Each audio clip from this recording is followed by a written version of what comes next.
retrouve son innocence et qu'il sera bientôt libre. Sofia explose de joie et remercie Dieu. Fausto arrive, apprend la nouvelle et s'exclame qu'il savait que son compère était innocent, affirmant que la vérité triomphe toujours. Rebecca remercie également Alejandro. Alors que Rebecca et Fausto partent accueillir Alfonso, Alejandro retient Sofia en lui disant qu'il a besoin de lui parler en privé. Durant la fête, Max discute avec quelques femmes et dit être à la tête de plusieurs projets. Son interlocutrice lui demande combien de temps il compte rester. Max répond qu'il partira dès que son contrat avec le groupe Alva sera terminé. Elle lui demande s'il cherche quelqu'un, ce à quoi il répond vaguement qu'elle est probablement déjà partie. Max semble troublé, mais pour masquer son malaise, il propose de commander une nouvelle série de shots pour continuer la soirée. Devant la prison, Alessandro reproche à Sofia de ne pas avoir demandé son aide, soulignant que sans ses souvenirs, son père serait resté en prison. Sofia répond qu'elle a réussi à se relever seule. Alejandro insiste pour engager un avocat professionnel pour finaliser la procédure, mais Sofia refuse, affirmant qu'elle en a déjà un et que son père est déjà déclaré innocent. Alejandro explique qu'il veut seulement qu'elle soit entre de bonnes mains, mais Sofia reste sur ses positions. De retour au manoir, Ernesto s'étonne du changement d'avis de Vanessa, qui a voulu quitter la fête brusquement. Vanessa prétexte un mal de tête. Ernesto lui propose de l'eau, mais elle lui demande simplement de la laisser se reposer. En parallèle, Alejandro dit à Sofia qu'il sera toujours là pour elle, peu importe le problème. Sofia rétorque que ses problèmes ne le regardent pas, mais Alejandro affirme qu'elle sera toujours importante à ses yeux. Il lui fait un bisou au front, Sofia le remercie et va voir son père. Au manoir, Lucia s'étonne du retour prématuré du couple. Ernesto explique que Vanessa souffre d'un mal de tête. Lucia ordonne à Hugo d'apporter des médicaments. Ernesto raconte ensuite que la fête était un succès, mais critique Max, affirmant qu'il se donnait en spectacle avec des femmes. Vanessa prend immédiatement la défense de Max, disant qu'il s'amusait simplement. Ernesto la taquine sur son manque de discernement, tandis que Lucia conclut qu'elle se moque de ce que fait cet homme, tant qu'il fait bien son travail à la compagnie. Seule quelque part au tribunal, Rebecca appelle Alvaro et lui annonce que son père va être libéré grâce au témoignage décisif d'Alejandro. Elle souligne qu'Alejandro a eu le courage de faire ce que Eduardo a refusé de faire. Rebecca dit alors qu'elle commence à croire que Sofia a raison et qu'Eduardo ne cherche qu'à manipuler tout le monde. Alvaro tente de tempérer ses propos, mais Rebecca insiste sur le fait que la liberté de son père n'est absolument pas due à son intervention et qu'elle ne lui doit plus rien. À l'hôtel, Max annonce son départ à ses accompagnatrices car il doit travailler le lendemain. L'une d'elles le trouve ennuyeux, mais Max revendique sa responsabilité. Une autre femme arrive et taquine Max, disant qu'il veut sûrement rejoindre une femme. Max jure qu'il rentre à l'hôtel. Elle propose alors de l'accompagner pour l'empêcher de faire des bêtises, et Max accepte. Il croise ensuite Isabella et Karen. Cette dernière le remercie chaleureusement pour son aide précieuse dans l'organisation de l'événement, soulignant que tout était incroyable grâce à lui. Il le remercie également et s'en va en bonne compagnie. Devant la prison, Sofia, Rebecca et Fausto attendent avec impatience la sortie d'Alfonso. Lorsqu'il apparaît enfin, ses filles se précipitent vers lui en criant « Papa !»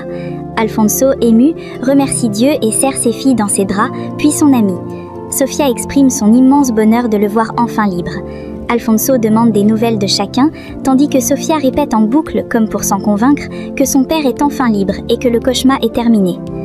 Dans un bureau à l'hôtel, Eduardo félicite Karen pour la réussite de l'événement, en la couvrant de bisous. Karen espère que cela ramènera des clients à l'hôtel pour prouver à Isabella ses capacités. Eduardo propose de fêter cela en privé, suggérant d'aller se changer. Cependant, Karen refuse, préférant rester sur place pour compter le nombre de personnes présentes et savourer son succès publiquement. Eduardo finit par accepter de s'occuper des détails logistiques avant qu'ils ne partent enfin célébrer ensemble. Devant la prison, Fausto rappelle à Alfonso qu'il a juré de prendre soin de ses filles durant son absence. Alfonso le remercie chaleureusement, disant qu'il lui doit une fière chandelle. Fausto plaisante en disant qu'il lui en doit beaucoup plus qu'une. Alfonso exprime alors une faim de loup. Il se plaint de la nourriture de prison et rêve d'un bouillon de poule. Sofia propose de passer d'abord à la maison pour qu'Alfonso puisse se changer avant d'aller manger au kiosque. Ils s'en vont tous heureux. Dans le bureau, Blanquita est en train de travailler quand Karen vient lui présenter Eduardo comme son nouvel allié et copain. Elle présente ensuite Blanquita à Eduardo comme son assistante. Blanquita et Eduardo semblent troublés en se voyant, mais ils prétendent que tout va bien. Karen demande un rapport détaillé sur l'événement, dépenses, invités. Blanquita accepte de s'en charger. Karen, satisfaite de son efficacité, lui propose de finir le lendemain pour se reposer. Eduardo salue poliment Blanquita avant de partir avec Karen, feignant d'ignorer que Blanquita connaît son véritable passé. La famille Chavez arrive au kiosque. Carmen accueille Alfonso avec joie. Alfonso demande ensuite à Sofia comment elle a pu payer l'avocat, craignant qu'elle n'ait demandé à Eduardo. Sofia révèle alors que c'est Fausto qui a financé l'avocat en vendant ses affaires. Alfonso s'inquiète que son ami ait repris ses vieilles habitudes, mais Fausto explique qu'il a simplement vendu ses biens à La Paz. Alfonso promet de le rembourser, touché par ce sacrifice, tandis qu'il s'apprête à déguster un bon repas. Dans le hall de l'hôtel, Eduardo exprime sa surprise de voir que Karen a une assistante. Karen fait l'éloge de Blanquita, expliquant qu'elle est la fille d'une employée et qu'elle est tombée du ciel, tant elle est efficace et travailleuse. Eduardo semble pensif.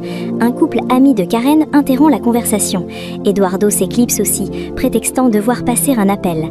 Elle reste avec ses amis et leur demande s'ils s'amusent. Au kiosque, Alfonso et Fausto discutent des malheurs de Sofia causés par Alejandro. Fausto mentionne également les doutes sur la loyauté de Rebecca envers Alvaro. Fausto essaye de changer de sujet pour parler de choses plus joyeuses. Alfonso interroge alors son ami sur sa vie à Los Cabos. Fausto confie qu'il est éperdument amoureux de Malena, qu'il décrit comme une femme extraordinaire qui le traite merveilleusement bien. Les deux hommes trinquent à cet amour naissant et à la liberté retrouvée d'Alfonso. Pendant ce temps, Eduardo surprend Blanquita et la menace directement. Il lui ordonne de garder le silence sur le fait qu'elle est l'amie de Sofia, car Karen l'ignore. Il l'intimide en lui disant qu'elle sait de quoi il est capable. Blanquita, effrayée, promet de ne rien dire et de ne pas se mêler de ses affaires. Eduardo conclut froidement qu'elle est plus belle lorsqu'elle se tait, asseyant ainsi son emprise sur elle pour protéger ses mensonges auprès de Karen. De retour au manoir, Alejandro annonce à Lucia qu'il a des réponses sur son accident. Il lui raconte s'être souvenu que le capitaine avait signalé une panne des turbines. Lucia s'étonne. Alejandro dit que l'avion était neuf et suspecte immédiatement un sabotage. Elle demande qui pourrait vouloir sa mort. Alejandro lâche alors une bombe. Il suspecte son frère, Eduardo. Lucia est sous le choc, refusant de croire qu'un tel acte puisse venir de son propre fils. Au kiosque, Rebecca annonce qu'elle rentre à la maison. Carmen, fatiguée par les émotions, part se reposer. Fausto propose d'accompagner Rebecca.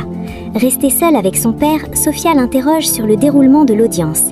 Alfonso explique que le témoignage d'Alejandro a été capital. Il a contredit la thèse du procureur en expliquant que les turbines ont lâché, prouvant que la mallette d'Alfonso n'était pas la cause du crash. Sofia réalise alors l'immense dette qu'ils ont envers Alejandro. En parallèle, Lucia refuse de croire les accusations d'Alejandro contre Eduardo. Alejandro lui liste les preuves, le faux mariage avec Sofia, la signature falsifiée et le piège tendu à Alfonso. Lucia balaie tout d'un revers de main, accusant Sofia de manipuler Alejandro. Elle déclare sa haine pour Sofia. Alejandro avoue être amoureux d'elle. Lucia explose, affirmant que Sofia voulait le tuer. Elle interdit à Alejandro de prononcer son nom à nouveau, désespérée de voir son fils perdre son intelligence. Dans la chambre d'hôtel de Max, il vient de passer un bon moment avec une jeune femme. Tous les deux discutent après cette soirée réussie. Max avoue être compliqué sentimentalement. Elle confie à Max qu'elle a senti qu'il pensait à une autre personne pendant leur soirée. Il s'en excuse, admettant que c'est quelqu'un d'impossible à atteindre. La femme lui conseille alors de l'oublier et propose de l'aider à passer à autre chose. Elle l'embrasse. Arrivée au manoir, Isabella demande à Hubro de prévenir Alejandro de son arrivée. Elle discute ensuite avec Vanessa du succès de l'événement. Isabella mentionne que Max est parti tard avec une autre femme. Vanessa, jalouse, essaye de masquer son dépit. Isabella lui conseille de se concentrer sur sa relation avec Ernesto au lieu de s'attacher à Max, qu'elle décrit comme un séducteur. Vanessa semble perdue, incapable de choisir entre la stabilité d'Ernesto et l'attirance qu'elle éprouve pour Max. De leur côté, Blanquita raconte à sa mère les menaces d'Eduardo. Elle craint qu'il ne révèle son lien avec Sofia à Karen, ce qui lui ferait perdre son travail. Sa mère lui conseille de rester silencieuse et de se contenter de faire son travail. Blanquita exprime aussi de la peine pour Karen, qu'elle trouve très gentille, estimant qu'elle ne mérite pas un homme aussi vil qu'Eduardo.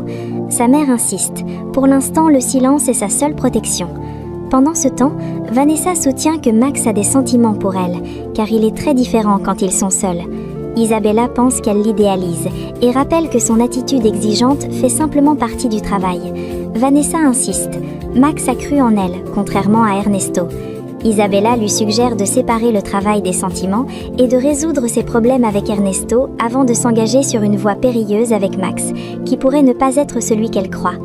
Peu après, Alejandro vient les rejoindre et Vanessa s'éclipse. En le voyant, Isabella voit qu'Alejandro ne va pas très bien.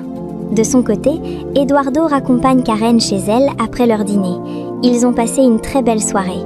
Puis, Eduardo, cherchant à se protéger, commence à critiquer les compétences de Blanquita. Il suggère à Karen d'engager une assistante plus expérimentée et professionnelle, affirmant qu'une erreur de débutante pourrait ruiner la réputation de l'hôtel. Karen défend Blanquita, disant qu'elle est maligne malgré son manque de diplôme, mais Eduardo insiste pour qu'elle réfléchisse bien à cette recommandation. En parallèle, Alejandro confie à Isabella qu'il s'est encore disputé avec sa mère à propos d'Eduardo. Isabella tente de le rassurer. Elle lui dit qu'elle a l'impression d'avoir perdu son Alejandro lors de l'accident et qu'ils sont enfin en train de se retrouver. Alejandro affirme que la vie lui a donné une seconde chance et qu'il veut en profiter pleinement. Plus tard, Blanquita reçoit l'appel de Sofia qui l'informe de tout, la libération de son père et l'action généreuse de Fausto. Blanquita est heureuse pour son ami. Après l'appel, Guadalupe demande ce qui s'est passé avec Alfonso. Blanquita lui annonce qu'il est libre et lui révèle que c'est Fausto qui a payé l'avocat en vendant ses propres meubles. Guadalupe est sous le choc, n'imaginant pas son ex-mari capable d'un tel sacrifice. Blanquita se réjouit, pensant que son père est enfin en train de changer en devenant un homme généreux et responsable. Elle voit cela comme un signe d'espoir pour l'avenir de leur famille. Pendant ce temps, Alvaro attend Eduardo dans son appartement. Dès son arrivée, Alvaro lui annonce qu'Alfonso est libre. Eduardo enrage en apprenant qu'Alejandro a témoigné en sa faveur. Il accuse Alvaro d'avoir mal géré la situation. Alvaro lui rappelle que c'est lui qui a tout gâché en faisant du mal à Sofia. Eduardo, furieux, lui ordonne de se taire et de ne plus lui donner d'ordre. Il le menace de lui couper les vivres s'il continue de vouloir aider ses amis avec son argent. Chez lui, Alfonso exprime la gratitude envers Fausto pour son sacrifice financier. Fausto minimise l'acte, disant que c'est le rôle des amis. Alfonso jure de le rembourser. Rebecca intervient cyniquement, disant qu'Alfonso n'a même pas de quoi se loger. Sofia lui demande d'arrêter. Rebecca s'en va dans sa chambre. Sofia s'excuse alors auprès de son père et de Fausto et va trouver Rebecca. Une dispute éclate. Sofia exige que Rebecca change d'attitude si elle veut rester. Rebecca répond agressivement qu'elle partira dès le lendemain pour ne plus être un problème, accusant Sofia de devenir agressive. Au manoir, Alejandro confie ses doutes à Hugo. Il est hanté par l'accident, Eduardo et surtout par Sofia. Hugo lui conseille de ne pas trop réfléchir et d'agir pour son propre bonheur, même si cela va à l'encontre de la volonté des autres. Il compare Alejandro à son père, un homme bon, mais qui savait prendre des risques. Hugo encourage Alejandro à choisir la voie qui le rend heureux, car personne ne sait de quoi demain sera fait. Le lendemain, Lucia rapporte à Vanessa les propos d'Alejandro concernant Alfonso et Sofia. Elle raconte que Sofia prétend qu'Eduardo a usurpé l'identité d'Alejandro avec l'aide d'un juge corrompu. Vanessa trouve ces explications douteuses et traite Sofia de menteuse. Lucia s'inquiète de l'influence de Sofia sur Alejandro, mais Vanessa tente de la rassurer en disant qu'Alejandro est maintenant avec Isabella et qu'elle saura lui faire oublier cette femme misérable. À La Paz, Alfonso et Fausto proposent à Sofia de s'occuper des courses au marché. Sofia accepte volontiers s'ils s'en sentent capables. Alfonso demande à Sofia de lui envoyer la liste par message. Fausto finit son petit déjeuner rapidement pour rejoindre son ami. L'ambiance est légère, les deux hommes semblent heureux de retrouver une vie normale et de se rendre utiles. Puis, Rebecca sort avec sa valise et annonce à son père qu'elle s'en va. Alfonso supplie Rebecca de ne pas partir et de reprendre ses études. Rebecca refuse, affirmant qu'elle ne se sent plus à sa place et qu'elle veut devenir riche et indépendante. Elle annonce son intention d'aller à Los Cabos pour réussir, promettant même d'inviter son père dans une villa luxueuse un jour.